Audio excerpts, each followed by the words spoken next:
నేను ఒకటి మీకు మాటిస్తున్నాను, జనసేన తెలుగుదేశం ప్రభుత్వం వస్తే లా అండ్ ఆర్డర్లో అన్కాంప్రమైజింగ్ బిహేవియర్ ఉంటుంది. అన్కాంప్రమైజింగ్ బలమైన పోలీస్ అధికారులు, నిర్దిష్టంగా చట్టాలకు లోబడి పనిచేసే పోలీస్ అధికారులని వీళ్ళని ముందుకు పెడతాం.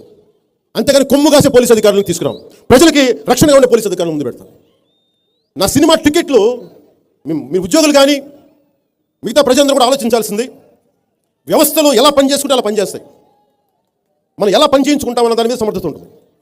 నా సినిమాని ఆప్ చేయడం కోసం 10 రూపాయలు టికెట్లు పెట్టి చీఫ్ సెక్రటరీ నుంచి, ఒక రాష్ట్రాన్ని నిర్దేశించే చీఫ్ సెక్రటరీ దగ్గర నుంచి ఎంఆర్ఓ దాకా సినిమా థియేటర్లకి కాపలాలు పెట్టారు టికెట్లు అమ్మచ్చు.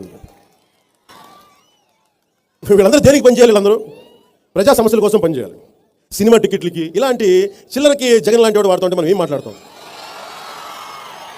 జగన్ ఏమనుకుంటాడో 10 రూపాయలకి అమ్మితే నేను నష్టపోతాను అనుకుంటాడు. ఈ చిల్లర యాషాలు, ఈ చిల్లర పనులు